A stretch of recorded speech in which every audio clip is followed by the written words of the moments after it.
Hi guys, welcome back to my channel. इस video में हम लोग क्वेश्चन 17 करेंगे। अगर आपको पूरे कोर्स के लिए खुद को इनरोल करना है तो चैनल को सब्सक्राइब करके आप खुद का इनरोलमेंट कंप्लीट कर सकते हो। यहाँ पे देखो, मेरा प्रोडक्शन कैपेसिटी 2 लाख यूनिट है। नॉर्मल कैपेसिटी 90% है। अब क्योंकि नॉर्मल कैपेसिटी 90% है तो नॉर्मल लेवल ऑफ एक्टिविटी भी कितना होगा, 90%। तो सबसे पहले हम लोग नॉर्मल लेवल ऑफ एक्टिविटी निकालेंगे। यहाँ पे लिखेंगे नॉर्मल लेवल ऑफ एक्टिविटी। 90% था तो 2 लाख का 90% करेंगे तो 180 यूनिट्स आ जाएगा। फिर आगे देखो, स्टैंडर्ड वेरिएबल प्रोडक्शन कॉस्ट है। तो ये मैं लिख कर समझाती हूँ। स्टैंडर्ड वेरिएबल प्रोडक्शन कॉस्ट है जो कि 11 पर यूनिट। तो स्टैंडर्ड वेरिएबल प्रोडक्शन कॉस्ट है पर यूनिट 11। भी फिक्स कॉस्ट गिवन है तो फिक्स कॉस्ट कौन सा होगा, प्रोडक्शन का होगा। ठीक है, अगर वेरिएबल प्रोडक्शन कॉस्ट है, अगर आगे फिक्स कॉस्ट लिखा है तो डेफिनेटली ये प्रोडक्शन का होगा। तो फिक्स प्रोडक्शन कॉस्ट है मेरा 360। फिर वेरिएबल सेलिंग कॉस्ट गिवन है। Variable selling cost 3 per unit है तो पर यूनिट के हिसाब से गिवन है 3। फिर फिक्स सेलिंग कॉस्ट गिवन है। फिक्स्ड सेलिंग कॉस्ट गिवन है जो कि है 270। ठीक है, अब यूनिट सेलिंग प्राइस मतलब selling price per unit given है जो कि है 20। अब लिखा है कि ईयर एंडेड 31 मार्च को प्रोडक्शन 160 यूनिट हुआ है। प्रोडक्शन 160 यूनिट्स हुआ है और सेल हमने कितना किया है, 150 यूनिट। 150 यूनिट हमने सेल किया है। फिर आगे देखो, क्लोजिंग स्टॉक गिवन है जो कि है 20,000 यूनिट्स। तो सबसे पहले मेरा काम होगा ओपनिंग स्टॉक पता करना। कैसे ओपनिंग स्टॉक पता करेंगे, देखो मेरे पास ऑलरेडी ओपनिंग स्टॉक होगा, हाँ या ना। और कुछ ना कुछ तो मैंने इस साल बनाया होगा, वो हम लोग ऐड करेंगे। और जो हमने सेल कर दिया उसको माइनस करेंगे। तो क्या मिल जाएगा, क्लोजिंग स्टॉक। इसमें कोई प्रॉब्लम है क्या? मेरे पास ऑलरेडी स्टॉक है और इस साल मैंने बनाया, उसको ऐड कर लेंगे। और जितना मैंने सेल कर दिया वो माइनस कर देंगे तो मेरे को क्या मिल जाएगा, क्लोजिंग स्टॉक। ओपनिंग स्टॉक मेरे को पता करना है। प्रोडक्शन 160 यूनिट का है, सेल 150 है और क्लोजिंग स्टॉक 20 है। तो ओपनिंग स्टॉक होगा 20 माइनस 160 प्लस 150। तो सॉल्व करके ओपनिंग स्टॉक मिल जाएगा अपने को 20 माइनस 160 प्लस 150। तो 10,000 यूनिट्स हो गया ओपनिंग स्टॉक। अब यहाँ पे लिखेंगे 10,000 यूनिट्स। ठीक है, फिर आगे देखो क्या लिखा है, ये वाला मैं आपको बताती हूँ क्या लिखा हुआ है। और इसी में शायद कंफ्यूजन हुआ भी होगा आपको शायद। क्या है, actual variable production cost were 35,000 higher than the standard. मतलब एक्चुअल में जो वेरिएबल प्रोडक्शन कॉस्ट है वो 35,000 ज्यादा लगा है स्टैंडर्ड से। ठीक है, इस लाइन में आपको कंफ्यूजन हुआ होगा, मैं बताती हूँ क्या। यहाँ पे पहले लिखो एक्चुअल वेरिएबल प्रोडक्शन कॉस्ट 35,000 ज्यादा है स्टैंडर्ड से। ठीक है या नहीं। एक डाउट आपका शायद ये होगा कि दीदी ये जो दिया है क्या ये ओवर अंडर ये कब, ओवर अंडर एब्जॉर्ब्ड वाला पॉइंट तो नहीं है, हाँ या ना। आपके दिमाग में ये डाउट हो सकता है कि दीदी ये जो 35,000 गिवन है क्या ये अंडर ओवर एब्जॉर्ब्ड वाला चीज तो नहीं है। तो इसको मैं आपको क्लियर करूंगी कि ये है या नहीं है। ठीक है, अब आगे देखो, कुछ भी नहीं है, मेरे को प्रॉफिट निकालना है एब्जॉर्प्शन कॉस्टिंग मेथड से और एक मार्जिनल कॉस्टिंग मेथड से। तो एब्जॉर्प्शन कॉस्टिंग मेथड से हम लोग पहले प्रॉफिट निकालेंगे। उसके भी पहले कुछ बेसिक चीज है जो हम लोग पहले कंप्लीट करेंगे। ठीक है, क्या चीज है जो हम लोग को बेसिक कंप्लीट करनी है। आपको याद है ऐसा सम हमने पहले भी किया था, वो शायद इलास्ट्रेशन 14 होगा। एक बार मैं चेक करती हूँ। एक सम इसी टाइप का हमने किया था और वो था इलास्ट्रेशन 14। वहां जिस पैटर्न से हमने इलास्ट्रेशन 14 वाला सम सीखा है, डेफिनेटली वही पैटर्न हम लोग यहाँ पे भी फॉलो करेंगे, क्योंकि देखना है ना कि क्या वो चीज हम लोग यहाँ पे अप्लाई कर पा रहे हैं कि नहीं। तो उसी पैटर्न में हम लोग करेंगे। अब जब भी एब्जॉर्प्शन कॉस्टिंग मेथड आप करोगे तो दो तीन चीजें हैं जो आपको पहले से करके रखने होंगे, ठीक है। एक तो आपको एब्जॉर्प्शन रेट निकाल के रखना होगा, ठीक है। एब्जॉर्प्शन रेट किसका निकालना होगा? फिक्स्ड प्रोडक्शन कॉस्ट का। एब्जॉर्प्शन रेट किसका निकालना होगा? फिक्स्ड प्रोडक्शन कॉस्ट का, ठीक है। एक डाउट जो आपका ये था कि दीदी ये अंडर ओवर एब्जॉर्ब्ड वाला पॉइंट है या नहीं, तो ये वो पॉइंट नहीं है। क्यों? क्योंकि अंडर ओवर एब्जॉर्ब्ड वाला जो पॉइंट होता है वो फिक्स प्रोडक्शन कॉस्ट का होता है, ना कि वेरिएबल का। एक बार इलास्ट्रेशन 14 में भी चेक करना, मैंने जो अंडर ओवर एब्जॉर्ब्ड पॉइंट करवाया था वो फिक्स प्रोडक्शन कॉस्ट का करवाया था, वेरिएबल का नहीं करवाया था। तो ये वो चीज नहीं है जो आपको लग रहा था, ठीक है। Under over absorbed fix production cost ये हम लोग खुद से निकालेंगे। क्या ये बात क्लियर? ओके। सबसे पहले जब भी एब्जॉर्प्शन कॉस्टिंग मेथड करो तो सबसे पहले एब्जॉर्प्शन रेट निकालोगे। किसका एब्जॉर्प्शन रेट निकालेंगे? फिक्स प्रोडक्शन कॉस्ट का, ठीक है। फॉर्मूला क्या है? फॉर्मूला है बजटेड। देखो मैंने इलास्ट्रेशन 14 में भी बताया था, क्या था formula? Budgeted fix production cost divided by normal level of activity, हाँ या ना? अब फिक्स प्रोडक्शन कॉस्ट में यहाँ क्या होगा? यहाँ पे एक ही फिक्स प्रोडक्शन कॉस्ट है तो इसी को हम लोग बजटेड ले लेते हैं, 360। और नॉर्मल लेवल ऑफ एक्टिविटी कितना है? 180। तो डिवाइडेड बाय 180, तो कितना आया? 2 पर यूनिट, ठीक है। अब सेकेंड स्टेप में आप क्या होगा? एब्जॉर्ब फिक्स ओवरहेड निकालना। तो अपने लोग निकालेंगे एब्जॉर्ब्ड फिक्स प्रोडक्शन कॉस्ट, ठीक है। कैसे निकालोगे? एक यूनिट का 2 रुपया, और पूरे साल भर हमने कितना यूनिट बनाया है? 160 यूनिट। तो इंटू 160, तो आएगा 320। क्या ये बात क्लियर है कि नहीं? अब एब्जॉर्ब फिक्स प्रोडक्शन कॉस्ट आ गया, अब हम लोग क्या करेंगे? Under over absorb fix production cost निकालेंगे। तो एक स्टेटमेंट बनाएंगे, कंप्यूटेशन ऑफ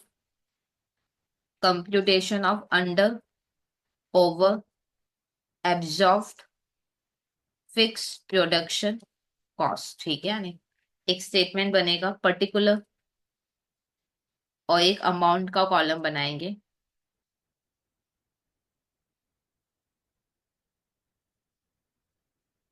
ओके, एक्चुअल में मेरा कितना फिक्स ओवरहेड लगा है पहले ये देखते हैं। एक्चुअल में मेरा फिक्स प्रोडक्शन कॉस्ट कितना लगा है? एक्चुअल में कितना लगा है ये देखो। एक्चुअल में मेरा फिक्स प्रोडक्शन कॉस्ट 360 लगा है, हाँ या ना? तो यहाँ पे लिखेंगे 360। और हमने कितना एब्जॉर्ब किया है वो लिखेंगे, absorb fixed production cost. Absorb fix production cost कितना है? 320। तो यहाँ पे दिख ही है कि हमने कम एब्जॉर्ब किया है, हाँ या ना? तो 40,000 होगा under absorb fix production cost. क्या ये बात क्लियर? अब एक दो चीज में और आपका क्लियर करके दी हूँ। देखो एक दो डाउट आपका ये होगा कि दीदी ये थोड़ा अच्छे से समझाओ क्या हमने किया है। देखो एक्चुअल में मेरा फिक्स कॉस्ट कितना लगा है पूरे साल भर में? 360, ठीक है। तो मैंने लिखा 360। अब क्या है कि हम लोग पहले से ही रेट निकाल के रखते हैं कि एक एक यूनिट पे फिक्स कॉस्ट कितना लगेगा। तो एक एक यूनिट पे 2 रुपया करके लगेगा। पूरे साल भर में मैंने 160 बनाया है, तो अकॉर्डिंगली हम लोग कस्टमर से कितना रिकवर करेंगे? 320 रिकवर करेंगे, ठीक है। अब कुछ स्टूडेंट्स के दिमाग में ये डाउट होगा कि दीदी 320 कहाँ रिकवर करेंगे? हम तो 150 ही इस साल सेल हुए हैं, किया है हमने। तो 150 यूनिट पे ही तो हम रिकवर कर रहे हैं, 10 पे कहाँ कर रहे हैं। तो जो 10 बच रहा है उसको हम लोग नेक्स्ट ईयर सेल करेंगे, तो नेक्स्ट ईयर रिकवर कर लेंगे, हाँ या ना? तो अल्टीमेटली हम लोग 160 यूनिट्स पे कस्टमर से फिक्स कॉस्ट रिकवर करेंगे, ठीक है। एक बार मैं फिर समझाती हूँ। देखो बिगनिंग में हम लोग डिसाइड करते हैं कि एक एक यूनिट पे कितना फिक्स प्रोडक्शन कॉस्ट लगेगा। तो एक एक यूनिट पे फिक्स प्रोडक्शन कॉस्ट 2 रुपया लगेगा। अब मैंने 160 बनाया है, तो अकॉर्डिंगली हम लोग कस्टमर से 320 रिकवर करेंगे। अब क्या है कि एक्चुअल में हमने कस्टमर से 320 रिकवर करना है, पर मेरा लगा 360 है, तो मेरा ज्यादा लग गया ना, हाँ या ना। तो ये मेरे लिए, ये मेरा, ये जो 40,000 है, ये हम कम रिकवर कर पाएंगे कस्टमर से, हाँ या ना। तो ये अल्टीमेटली क्या होगा, मेरा कॉस्ट को बढ़ा देगा। ये मेरे कॉस्ट को क्यों बढ़ाएगा, क्योंकि हम कस्टमर से 320 ही रिकवर किए हैं, और एक्चुअल में मेरा लगा 360 है, तो ये एक टाइप का लॉस हो गया मेरे लिए। क्या ये बात सही है कि नहीं? एक्चुअल में 360 लगा है मेरा खर्चा, और हम लोग कस्टमर से 320 ही ये कवर करेंगे, क्योंकि हमने पहले से सोचा था कि 2-2 रुपया करके ये कवर करना है। तो अकॉर्डिंगली हम लोग कस्टमर से 320 ये कवर करेंगे, और जबकि मेरा 360 लगा है, तो 40 मेरा एक्स्ट्रा यहाँ पे लग गया, तो ये 40 मेरे लिए क्या है, कॉस्ट है। तो अगर हम लोग कॉस्ट स्टेटमेंट बनाएंगे, अगर हम लोग कॉस्ट स्टेटमेंट बनाते हैं, तो क्योंकि लॉस है, तो ये कॉस्ट स्टेटमेंट में क्या हो जाएगा, ऐड हो जाएगा। अब देखो, हम लोग एक स्टेटमेंट बनाएंगे जिसमें प्रॉफिट पता करेंगे। और एक चीज ऑलवेज ध्यान रखना, जब भी आप प्रॉफिट निकालो एब्जॉर्प्शन मेथड के बेसिस पे, तो ये तीन चीज ऑलवेज निकाल लेना, एब्जॉर्प्शन एट, ठीक है। एक्चुअली लास्ट सेशन 14 में तो बोल दिया था कि एब्जॉर्प्शन एट निकालो, under over absorbed fix production cost निकालो। तो आपको वहां पे पता नहीं चला, पर यहाँ पे डायरेक्ट आपको प्रॉफिट मांगा है। तो कभी भी आप डायरेक्ट प्रॉफिट मत करना, ऑलवेज एब्जॉर्प्शन एट ही निकालना, फिर एब्जॉर्ब फिक्स प्रोडक्शन कॉस्ट निकालना, और फिर under over absorb fix production cost निकालोगे, ठीक है। एक बार मैं फिर समझाती हूँ। बिगिनिंग में हम लोग डिसाइड करते हैं कि एक एक यूनिट पे कितना फिक्स प्रोडक्शन कॉस्ट लगेगा। तो हमने डिसाइड किया कि 2 रुपया लगेगा, तो अकॉर्डिंगली हम लोग कस्टमर से 160 यूनिट का 3,20,000 रिकवर करेंगे। पर एक्चुअल में मेरा 360 लगा है, इसका मतलब मैंने कम रिकवर किया है यहाँ पे। तो ये 40,000 मेरे लिए लॉस हो गया। अब क्योंकि ये लॉस है, तो जब भी हम फर्दर कभी भी कॉस्ट स्टेटमेंट बनाएंगे, तो इसको, क्योंकि ये लॉस है, तो कॉस्ट स्टेटमेंट में ये क्या हो जाएगा, ऐड हो जाएगा, ठीक है। तो अब हम लोग एक स्टेटमेंट बनाते हैं जहां पे हम लोग प्रॉफिट पता करेंगे अंडर एब्जॉर्प्शन कॉस्टिंग मेथड। तो लिखेंगे computation of profit using absorption costing method. Particular और एक अमाउंट का कॉलम होगा। सबसे पहले हम लोग सेल्स लिखेंगे। देखो हम लोग कितना यूनिट सेल करें, यहाँ पे देखो हम लोग 150 यूनिट सेल करें, और एक एक यूनिट हम 20 में सेल करें, हाँ या ना। हम लोग 150 यूनिट सेल करें और एक एक यूनिट 20 में सेल करें, तो 30 लाख हुआ। इसको एक बार डबल अंडरलाइन करके ब्लॉक करो, फिर नीचे कॉस्ट लिख के फिर प्रॉफिट निकालेंगे, ठीक है। अब एक बार इलास्टेशन 14 में आओ। मैंने सेल्स लिखवाया था, फिर मैंने क्या लिखवाया था, प्रोडक्शन कॉस्ट। तो फिर अपने लोग लिखेंगे प्रोडक्शन कॉस्ट। प्रोडक्शन कॉस्ट कितने यूनिट का, हमने इस साल 160 यूनिट बनाया है, तो 160 यूनिट का हम लोग प्रोडक्शन कॉस्ट निकालेंगे, ठीक है। तो सबसे पहले प्रोडक्शन कॉस्ट में भी दो है, वेरिएबल और फिक्स। तो सबसे पहले हम लोग लिखेंगे वेरिएबल, ठीक है। अब वेरिएबल कितना होगा ये देखो, एक एक यूनिट पे वेरिएबल प्रोडक्शन कॉस्ट है 11 रुपया, हाँ या ना।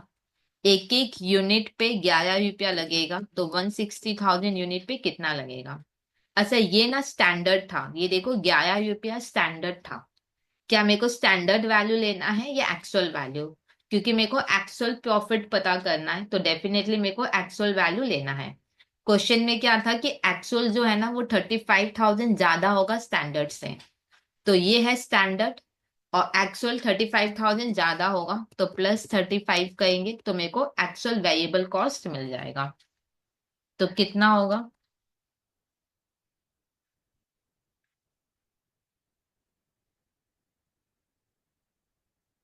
1795, ठीक है। वे प्रोडक्शन कॉस्ट में वेरिएबल लिख दिया, और अब हम लोग नेक्स्ट क्या लिखेंगे, फिक्स। फिक्स कौन सा, एब्जॉर्ब फिक्स प्रोडक्शन कॉस्ट, जो कि है 320। तो यहाँ पे लिखेंगे 320। एक बार का टोटल करो कितना आएगा, तो होगा 2115 ठीक है। अब देखो 160 यूनिट हमने बनाया है तो उस पे इतना लगा है, 160 यूनिट जो मैंने बनाया है उस पे कुछ वेरिएबल और कुछ फिक्स लगा है। तो इसको हम लोग लिखेंगे कॉस्ट ऑफ गुड्स प्रोड्यूस्ड, ठीक है। और ये 160 यूनिट्स पे लगा है, ये ध्यान रखना। 160 यूनिट्स मैंने बनाया है जिसमें कुछ वेरिएबल और कुछ फिक्स लगा है। तो टोटल में इतना लगा है, 21,15,000 लगा है 160 यूनिट बनाने के लिए। अब हम लोग ऐड क्या करेंगे, ओपनिंग स्टॉक। पिछले इलास्टेशन 14 में ओपनिंग स्टॉक नहीं था, पर यहाँ पे ओपनिंग स्टॉक है। ओपनिंग स्टॉक कितना है, 10,000 यूनिट। ओपनिंग स्टॉक है 10,000 यूनिट। इनटू कैसे करोगे, देखो ओपनिंग स्टॉक का वैल्यू यहाँ पे गिवन नहीं है तो हम लोग कैसे करेंगे। एक चीज ध्यान रखना यहाँ पे वैल्यू, देखो एक चीज मैं बताती हूँ, ओपनिंग स्टॉक को कैसे वैल्यू करोगे इसके बेसिस पे। ओपनिंग स्टॉक के ऊपर में ये दो चीज है, variable production cost, fix production cost. तो मेरा जो ओपनिंग स्टॉक वैल्यू होगा वो इन दोनों के बेसिस पे होगा, ठीक है। अब यहाँ पे एक कंफ्यूजन ये आपका होगा कि दीदी वेरिएबल कौन सा लेंगे, स्टैंडर्ड या एक्चुअल, हाँ या ना। तो देखो स्टैंडर्ड कॉस्टिंग में जब करवाऊंगी तो वहां पे भी मैं आपको बताऊंगी कि ओपनिंग स्टॉक अगर कुछ नहीं बोला तो स्टैंडर्ड पे वैल्यू होता है, ठीक है। तो स्टैंडर्ड वेरिएबल कितना था, 11 पर यूनिट। और स्टैंडर्ड फिक्स कितना आया था, 2 पर यूनिट। तो कितना हुआ, 13। तो 13 पे अपने लोग करेंगे। तो 10,000 इंटू 13 होगा 1,30,000। अब एक बार का फिर से टोटल करो कितना होगा,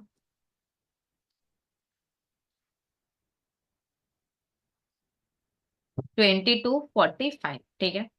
अब हम लोग माइनस करेंगे क्लोजिंग स्टॉक। क्लोजिंग स्टॉक कितना है, क्लोजिंग स्टॉक 20,000 यूनिट है, ठीक है नहीं। क्लोजिंग स्टॉक 20,000 यूनिट है। 20,000 यूनिट का हम लोग वैल्यू कैसे करेंगे, देखो हम लोग अज्यूम करेंगे कि ये ओपनिंग स्टॉक इस साल पूरा सेल हो गया है, ठीक है। तो फिर जो भी क्लोजिंग स्टॉक रहेगा वो इसमें, वो इस 160 में यहाँ होगा। तो अकॉर्डिंगली 160 के हिसाब से वैल्यू करेंगे। कैसे करोगे, देखो 160 यूनिट के लिए 21,15,000 है। तो 20,000 यूनिट के लिए कितना होगा, 21,15,000 बाई 1,07,000 इंटू 20,000, हाँ या ना।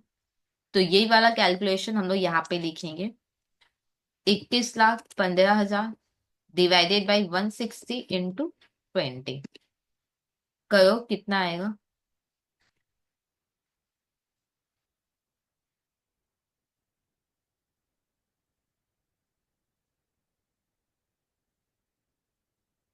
तो आएगा 264,375।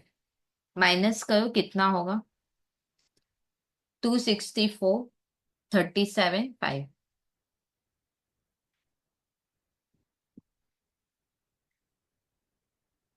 तो आएगा 198,062.5, ठीक है यानी। तो देखो क्लोजिंग स्टॉक माइनस कर दिए तो इतना गुड्स मैंने सेल किया है, इतना गुड्स मैंने सेल किया है जिसका कॉस्ट है ये, ठीक है। 160 मैंने बनाया, 10 ऐड कर लिए तो 170 हुआ। और 170 में 20 हटा दिए तो 150 सेल हुआ है। तो कॉस्ट ऑफ गुड्स सोल्ड ये कितने यूनिट का आया, 150 यूनिट का आया है। अब क्योंकि इसमें अंडर ओवर हमने लिया नहीं है तो ये अनएडजस्टेड हुआ, ठीक है। यहाँ पे लिखेंगे unadjusted cost of goods sold. अब यहाँ पे अंडर ओवर लोगे, देखो यहाँ पे मैंने बता दिया था कि जब भी कॉस्ट स्टेटमेंट बनाओगे, ये हम क्या बनाए, ये कॉस्ट स्टेटमेंट चल रहा है मेरा, ये मेरा क्या चल रहा है, कॉस्ट स्टेटमेंट, ठीक है या नहीं। तो कॉस्ट स्टेटमेंट में इस, क्योंकि ये लॉस है तो कॉस्ट स्टेटमेंट में ये क्या हो जाएगा, ऐड हो जाएगा। तो यहाँ पे लिखेंगे प्लस 40,000। और क्या नाम है इस 40,000 का, under absorb fix production cost. तो यहाँ पे लिखेंगे under absorb fixed production cost, ठीक है यानी। तो फाइनली मेरे को adjusted adjusted cost of goods sold मिल जाएगा, जो कि कितना है, सॉल्व करके देखो।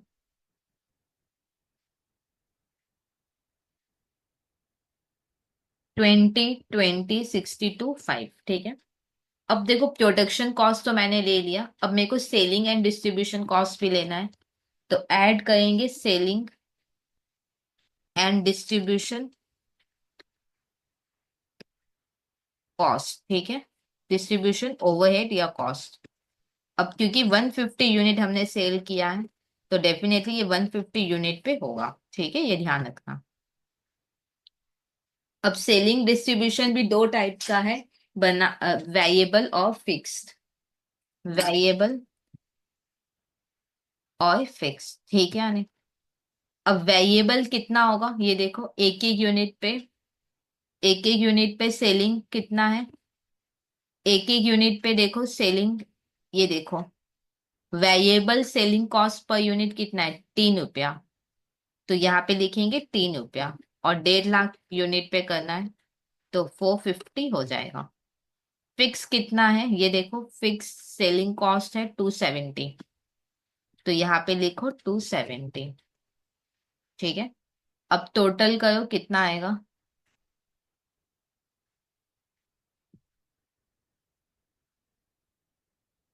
27, 46, 25। और तो मेरा कोई कॉस्ट नहीं है, सारे कॉस्ट हमने कवर कर लिए। तो इसको डबल अंडरलाइन करके ब्लॉक करो, ये हुआ मेरा कॉस्ट ऑफ सेल्स, ठीक है। तो अब मेरे को प्रॉफिट मिल जाएगा, ये है सेल्स जो था, ये मेरा ए है, कॉस्ट ऑफ सेल्स होगा मेरा बी, और प्रॉफिट कैसे निकलेगा, ए माइनस बी करके। तो देखो कितना आएगा,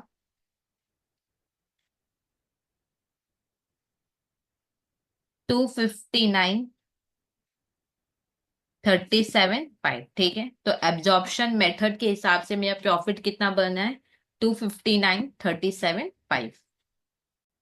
अब हम लोग profit using marginal costing system के हिसाब से करेंगे।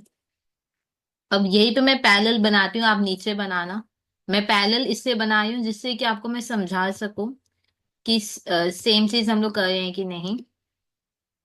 यहाँ पे हेडिंग देंगे computation of profit using marginal costing method, ठीक है। पर्टिकुलर और एक अमाउंट का कॉलम। सबसे पहले यहाँ पे देखो क्या है, सबसे पहले हमने सेल्स लिखा, तो इधर भी हम लोग लिखेंगे सेल्स, और 150 × 20 तो होगा 30 लाख। इसको डबल अंडरलाइन करके ब्लॉक करेंगे, ठीक है। और ये मेरा क्या हुआ, ए, तो यहाँ पे हम लोग लिख देंगे ए, ठीक है। अब नेक्स्ट क्या है, यहाँ पे देखो प्रोडक्शन कॉस्ट, तो फिर यहाँ पे भी हम लोग लिखेंगे प्रोडक्शन कॉस्ट। 160 यूनिट हमने बनाया है, तो 160 यूनिट, ठीक है। इसको अंडरलाइन कर देंगे हम लोग। अब यहाँ पे देखो मार्जिनल कॉस्टिंग सिस्टम मतलब पता है क्या है, सेल्स माइनस वेरिएबल कॉस्ट, तब जाके कंट्रीब्यूशन आएगा। तो यहाँ पे हमको सिर्फ वेरिएबल लेना है, क्या ये बात क्लियर है कि नहीं। मार्जिनल कॉस्टिंग में क्या होता है, सेल्स माइनस वेरिएबल कॉस्ट करोगे तो कंट्रीब्यूशन आएगा। तो सबसे पहले वेरिएबल लेते हैं हम लोग, तो यहाँ पे सब कुछ हम लोग वेरिएबल लेंगे, यहाँ पे कोई भी हम लोग अभी फिक्स्ड को नहीं लेंगे, ठीक है या नहीं। तो प्रोडक्शन कॉस्ट का यहाँ पे वेरिएबल हम लोग लेंगे, वेरिएबल कितना लेंगे, वही सेम 179, 500 निकला हुआ है मेरा, 179, 5000, ठीक है या नहीं। फिक्स मेरे को लेना नहीं है, अभी सिर्फ वेरिएबल लेना है, ठीक है। अब यहाँ पे हम लोग क्या करेंगे, प्लस ओपनिंग स्टॉक करेंगे। देखो फिक्स अभी मेरे को लेना नहीं है, तो फिक्स नहीं ले रहे, तो यही कॉस्ट ऑफ गुड्स प्रोड्यूस हो जाएगा। फिर ऐड क्या करेंगे, ओपनिंग स्टॉक, तो यहाँ पे लिखेंगे ऐड ओपनिंग स्टॉक। अब एक चीज आप ध्यान से समझना, ओपनिंग स्टॉक का जो हम लोग वैल्यूएशन करेंगे किसके बेसिस पे करेंगे, यहाँ पे हम लोग जो ओपनिंग स्टॉक का वैल्यूएशन कर रहे थे, क्योंकि यहाँ पे वेरिएबल फिक्स दोनों था, तो दोनों के बेसिस पे कर रहे थे। यहाँ पे ओपनिंग स्टॉक में क्या है, सिर्फ वेरिएबल है, तो हम लोग ओपनिंग स्टॉक का वैल्यूएशन वेरिएबल पे करेंगे, ठीक है। ओपनिंग स्टॉक का वैल्यूएशन किस पे होगा, ये ऊपर में देखो कौन कौन है, ऊपर में सिर्फ वेरिएबल है, तो ओपनिंग स्टॉक का वैल्यूएशन वेरिएबल पे होगा। अब आपको याद है मैंने अभी थोड़ी देर पहले बोला था कि कुछ नहीं बोला तो ओपनिंग स्टॉक स्टैंडर्ड पे होता है, और स्टैंडर्ड कॉस्ट कितना था, 11 रुपया करके था। तो 11 इंटू और 10,000 यूनिट करके था, तो होगा 1,10,000। अब एक बार अगर टोटल करो और कितना आएगा,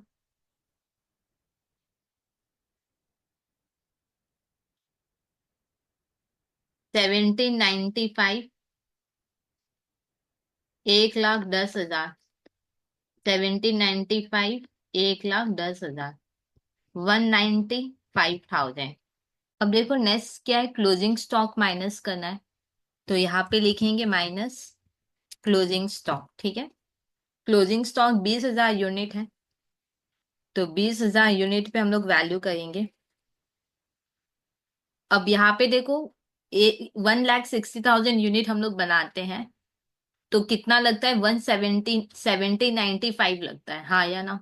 देखो यहाँ पे 160 यूनिट हम लोग बना रहे थे, तो मेरा वेरिएबल और फिक्स दोनों लग रहा था, तो इस हिसाब से 21,15,000 लगा था। तो हम लोग वैल्यूएशन में 21,15,000 के हिसाब से हम लोग वैल्यूएशन किए थे। यहाँ पे देखो 1,60,000 यूनिट पे सिर्फ एक ही चीज लगा है, वो है वेरिएबल 1795, हाँ या ना। तो हम लोग जो वैल्यूएशन करेंगे वो 1795 पे करेंगे, ये 160 यूनिट पे लगा है। क्या ये चीज क्लियर है कि नहीं? अच्छा, एक और चीज मैंने पहले भी बताया था, एक बार मैं फिर बताती हूँ कि क्लोजिंग स्टॉक जो होगा ना, हम लोग अज्यूम करेंगे कि ओपनिंग स्टॉक इस साल सेल हो गया है, तो क्लोजिंग स्टॉक जो भी होगा वो 160 में से 160 में ही होगा, ठीक है या नहीं। और क्लोजिंग स्टॉक कैसे वैल्यू करोगे, यहाँ पे देखो 160 यूनिट बनाने के लिए 1795 लगा है, हाँ या ना, एक ही चीज लगा है वेरिएबल 1795। तो 20,000 यूनिट के लिए कितना लगेगा, 160,000 यूनिट के लिए 1795 लगा है, तो 20 के लिए कितना लगा होगा, 1795 डिवाइडेड बाई 160 इंटू 20, हाँ या ना। तो यहाँ पे लिखो 1795 डिवाइडेड बाई 160 इंटू 20, तो कितना होगा, 1795 डिवाइडेड बाई 160 इंटू 20, 224375 आएगा, ठीक है। तो टोटल करो कितना आएगा,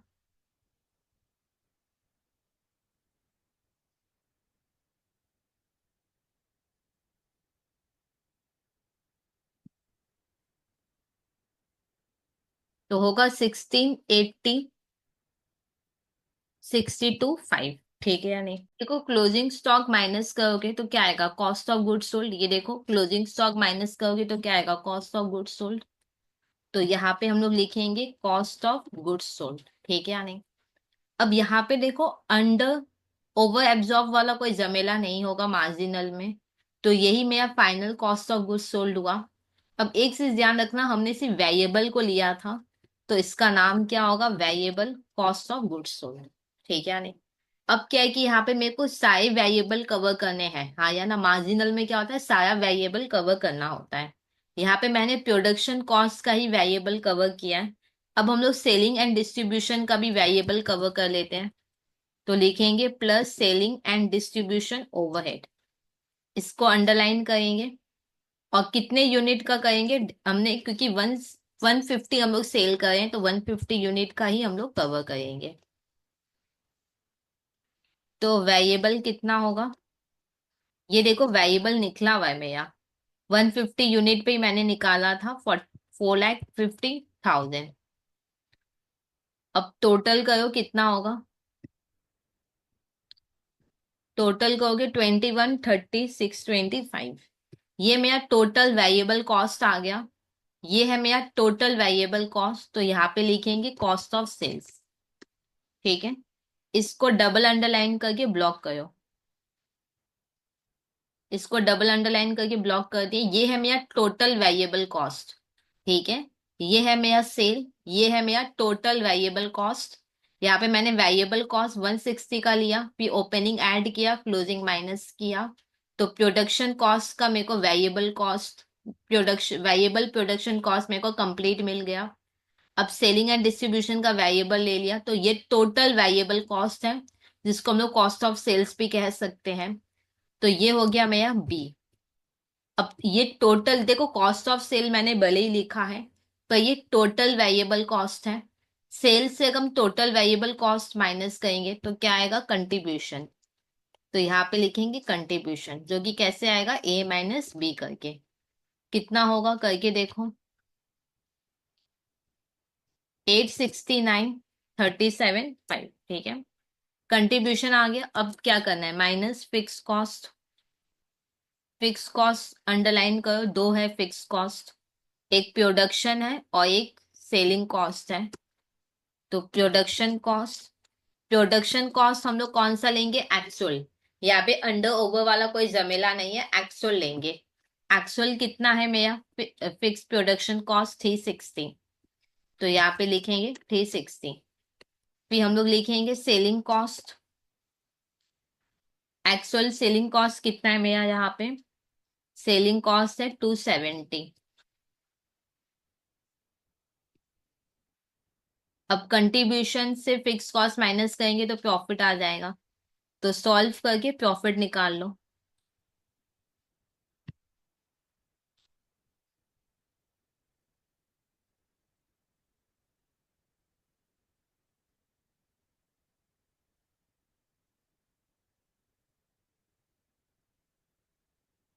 239.37 आएगा।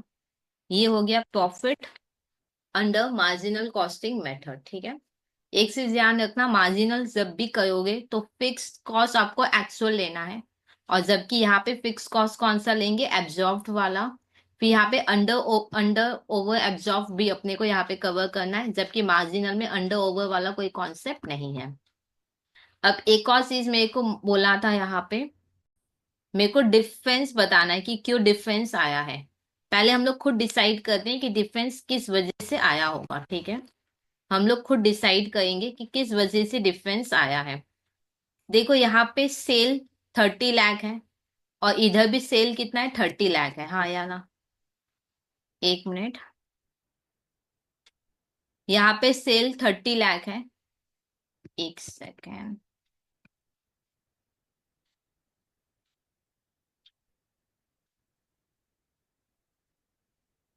पहले हम लोग ये देखते हैं कि किसकी वजह से डिफरेंस आया होगा। ये देखो सेल 30 लाख है, और इधर भी सेल 30 लाख है, इसके वजह से प्रॉब्लम नहीं हो रहा होगा। वेरिएबल प्रोडक्शन कॉस्ट 1795 है, यहाँ पे भी वेरिएबल प्रोडक्शन कॉस्ट 1795 है, इसकी वजह से भी नहीं हो रहा होगा। ओके, इधर फिक्स प्रोडक्शन कॉस्ट कितना है, 320 है, हाँ या ना। इधर मैंने फिक्स प्रोडक्शन कॉस्ट कितना लिया, 360, हाँ या ना। यहाँ पे देखो, मैंने यहाँ पे फिक्स प्रोडक्शन कॉस्ट 40 भी लिया था, यहाँ पे मैंने फिक्स प्रोडक्शन कॉस्ट 40 भी लिया था। तो 320 40 कितना हुआ, 360 हुआ कि नहीं। एक बार ध्यान से समझो, यहाँ पे मैंने फिक्स प्रोडक्शन कॉस्ट 320 लिया है, और फिर यहाँ पे मैंने ऐड भी किया था 40। तो कितना हुआ, 360 हो गया कि नहीं हुआ। और यहाँ पे भी कितना है, 360। तो फिक्स प्रोडक्शन कॉस्ट की वजह से डिफर नहीं कर रहा है। यहाँ पे ओपनिंग स्टॉक मैंने 1,30,000 लिया, और यहाँ पे ओपनिंग स्टॉक मैंने 1,10,000 लिया। तो डेफिनेटली यहाँ पे ओपनिंग स्टॉक के वजह से डिफर कर रहा है, हाँ या ना। यहाँ पे ओपनिंग स्टॉक के वजह से डिफर कर रहा है, ठीक है। तो इसको मैंने हाईलाइट कर लिया कि इस ओपनिंग स्टॉक के वजह से डिफर कर रहा है। क्लोजिंग स्टॉक मैंने यहाँ पे 264 समथिंग लिया है, और यहाँ पे क्लोजिंग स्टॉक 224 है, तो इसके वजह से डिफर कर रहा है। इस क्लोजिंग स्टॉक के वजह से डिफर कर रहा है, तो मैंने यहाँ पे कर लिया। फिर यहाँ पे देखो क्या है, ये तो हमने ले लिया था अंडर ओवर एब्जॉर्ब्ड। फिर देखो सेल वेरिएबल सेलिंग कॉस्ट कितना था, 450। यहाँ पे मैंने वेरिएबल सेलिंग कॉस्ट 450 ही लिया है, तो डिफर नहीं कर रहा है। फिक्स सेलिंग कॉस्ट 270 है, और यहाँ पे फिक्स सेलिंग कॉस्ट कितना है, 270 है, हाँ या ना। फिर तो लास्ट में कॉस्ट और प्रॉफिट निकलना है, ठीक है। फिर यहाँ पे कॉस्ट और प्रॉफिट है, वो तो अपने आप निकलेगा। यहाँ पे भी देखो कॉस्ट ऑफ गुड्स सोल्ड, वो तो सॉल्व करके आया, cost of sale, contribution, profit, ये सब तो टोटल करके आया है, ठीक है। तो यहाँ पे जनरली जो डिफर करा है इन दो के वजह से करा है, ओपनिंग स्टॉक और क्लोजिंग स्टॉक के बेसिस के वजह से करा है, ठीक है। तो मेरे को ये कॉन्साइल करना है इसको। तो एक स्टेटमेंट हम लोग बनाएंगे, पर्टिकुलर, और एक अमाउंट का कॉलम होगा। यहाँ पे मेरे को डिफरेंस बताना है कि क्यों डिफर कर रहा है दोनों। तो हम लोग एक रिकॉन्सिलेशन ऑफ प्रॉफिट का स्टेटमेंट बनाएंगे, और यहाँ पे लिखेंगे profit as per absorption costing. Profit as per absorption costing कितना है? Profit as per absorption costing ये वाला है। तो इसको उठा के यहाँ पे लिख दिए। अब देखो यहाँ पे दो चीज की वजह से डिफर कर रहा है दोनों आपस में, ओपनिंग स्टॉक और क्लोजिंग स्टॉक। एक चीज ध्यान रखना, मेरे पास profit as per absorption costing है, तो लास्ट में सॉल्व करके मेरे को क्या निकालना है? एज पर मार्जिनल कॉस्टिंग निकालना है, ठीक है यानी। और वो डेफिनेटली जो मेरा मार्जिनल कॉस्टिंग के हिसाब से आया है उतना ही आना चाहिए, ठीक है। अब एक चीज ध्यान रखना, मेरे पास एब्जॉर्प्शन कॉस्टिंग है, मेरे पास एब्जॉर्प्शन कॉस्टिंग मेथड है। इसी में मेरे को कुछ ऐसा करना होगा, इसी में मेरे को कुछ ऐसा करना होगा कि लास्ट में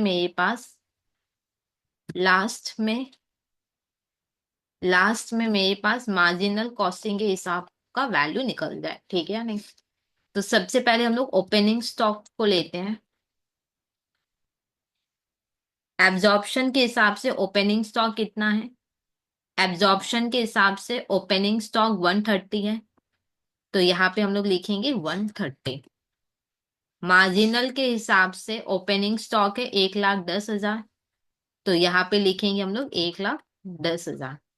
अब प्लस होगा या माइनस होगा? ओपनिंग स्टॉक क्योंकि एक्सपेंस के तरफ होता है, तो इसको दिखाओगे तो प्रॉफिट हो जाएगा कम, हाँ या ना। तो फिर तो इधर लिखो माइनस, और इधर भी लिखेंगे माइनस।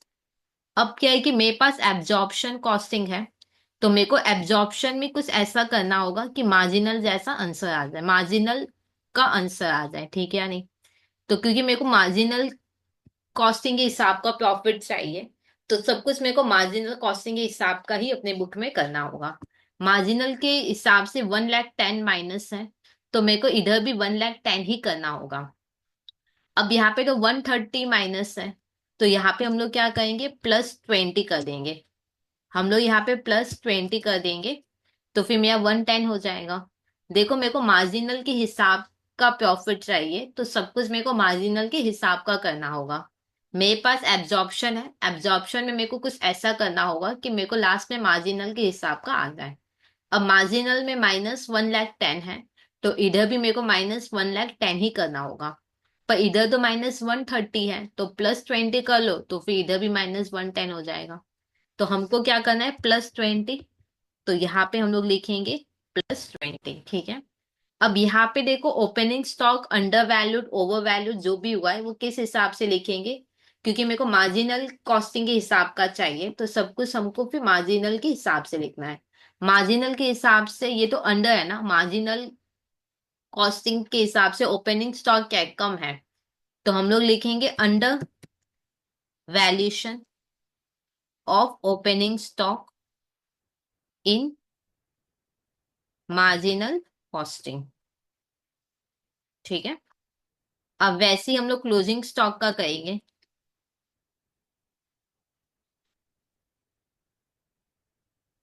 वैसे ही हम लोग क्लोजिंग स्टॉक का करेंगे। क्लोजिंग स्टॉक कितना है यहाँ पे? ये देखो एब्जॉर्प्शन के हिसाब से क्लोजिंग स्टॉक इतना है, 264,37,5। और मार्जिनल के हिसाब से 224,37,5, ठीक है।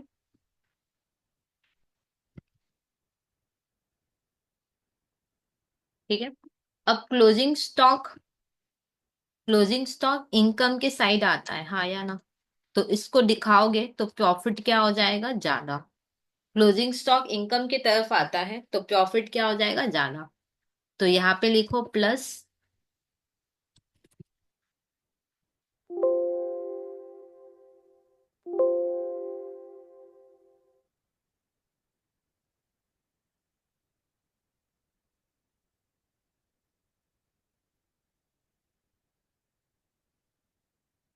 ठीक है, यहाँ पे मैंने लिख दिया प्लस। अब यहाँ पे देखो मेरे को सब कुछ मार्जिनल के हिसाब से करना है और मेरे पास एब्जॉर्प्शन का है। मैंने यहाँ पे देखा कि +224 है, तो मेरे को इधर भी +224 करना होगा। पर मेरे यहाँ तो +264 है, तो मेरे को माइनस करना है। कितना माइनस करना है करके देखो, 264 37.5 -224 37.5। तो मेरे को -40 करना होगा। देखो मार्जिनल में +224 है, तो मेरे को इधर भी 224 ही रखना है, तब जाके मार्जिनल जैसा आंसर आएगा। पर मेरा तो 264 है, तो -40 कर देंगे तो 224 आ जाएगा। तो -40 करना है ना, तो इधर लिखो -40। अब क्लोजिंग स्टॉक यहाँ पे देखो मार्जिनल में कम था, तो यहाँ पे लिखेंगे under valuation of closing stock in marginal costing. ठीक है, अब सॉल्व कर लो, प्रॉफिट एज पर आ जाएगा। Profit as per marginal costing हम लोग का आ जाएगा 259 37.5 +20 259 37.5 +20